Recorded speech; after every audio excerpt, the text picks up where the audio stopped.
अनूप कुमार देव जी, सिलचर। राधा वल्लभ श्री हरिवंश। गुरुदेव भगवान, आपके चरणों में कोटि कोटि नमन। महाराज जी, शास्त्र में सुना है, साधु संग सर्व शास्त्रे कोय, लव मात्र साधु संग सर्व सिद्धि होए। लेकिन महाराज जी, हम जैसे साधारण जीव कैसे समझें कि कौन साधु है, कौन प्रपंच कर रहा है? हम कैसे समझें कि हम सही दिशा में चल रहे हैं? सबसे बड़े महापुरुष भगवान है। किसका प्रश्न है? आपका। वंदे महापुरुष ते चरणारविंद, भगवान को कहा गया ना। ध्येयम सदा परिभवग्नम अभीष्ट दोहम, तीर्थास्पदम शिविरंच नुतम शरण्यम, भृत्यार्तिहम प्रणतपाल भवाब्दिपोतम, वंदे महापुरुष ते चरणारविंदम। सबसे बड़े महापुरुष महात्मा भगवान श्री राम, श्री कृष्ण, श्री हरि, जो बोलो हैं। अब वो जानते कौन महात्मा है, तो पहले बड़े महात्मा से अपना परिचय बनाओ। कृष्ण कृष्ण, हरि हरि, जो भी है वो नाम रटो और इसका फल मांगो। जैसे ध्रुव जी ने, प्रहलाद जी ने, भगवान शंकर ने, बड़े बड़े महापुरुषों ने कहा है, अपने प्रेमी महाभागवत का संग दीजिए। बार बार बर मांग हूं हर्षदेव श्री रंग, पद सरोजन पायनी, भक्ति सदा सत्संग। साधु संग दीजिए। साधु कौन है, श्री भगवान जानते हैं, या भगवान के प्रेमी महापुरुष जन जिसे अपना परिचय दे दे तो जान जाए, अन्यथा नहीं।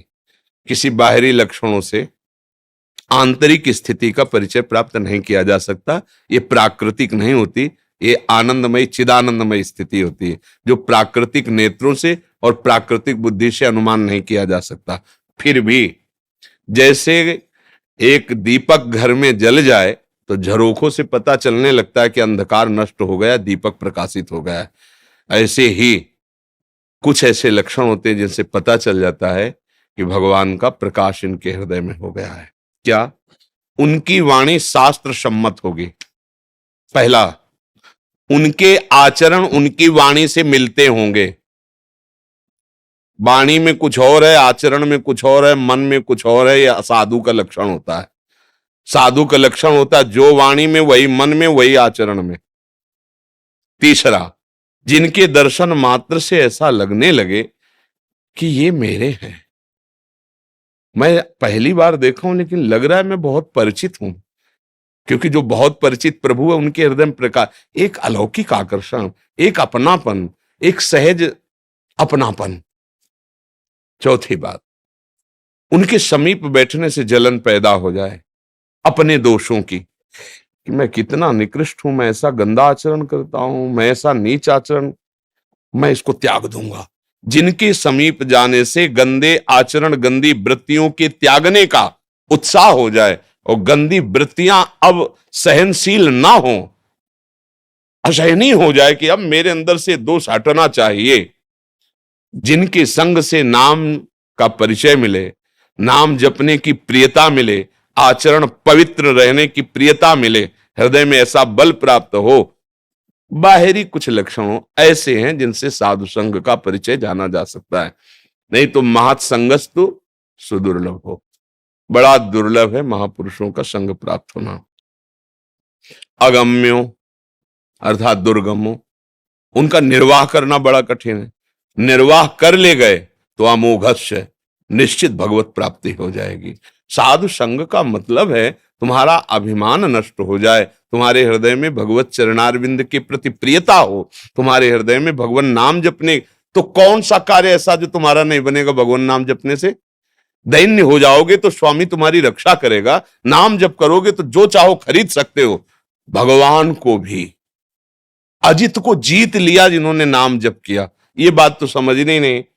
अपना फोटो डलवाना, अपना नाम डलवाना, तो क्या तुम संत संग का लाभ प्राप्त कर पाओगे? बाहर जाओगे वही वासना का खेल खेलोगे और ये जरूर कहोगे कि हमने बड़े बड़े संतों का संग किया है। संत संग अपवर्ग कर, संतों का संग दुर्गति, द्वंद्व, कुवासनाएं, भय, विषाद, चिंता, इनसे मुक्त करने के लिए होता है। जिनके संग से ऐसा रंग चढ़ जाए, जिनके दर्शन से तुम्हारा मन भयभीत हो जाए, कुमार्ग में जाने से डरने लगे, उन्हें भगवान का दास समझना चाहिए, उन्हें संत समझना चाहिए।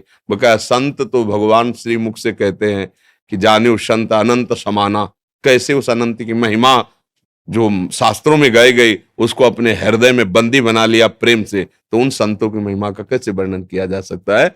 बकाया सरल सहज, जो वाणी में वही आचरण में वही मन में, जिनके दर्शन स्पर्श संभाषण से हमारा हृदय निर्विकारिता की तरफ चलने लगे, भजन प्रियता बढ़ने लगे, जिनके देखने से शांति और ऐसा लगने लगे कि जो मैं खोज रहा था मुझे मिल गया, मुझे विश्राम मिल रहा है।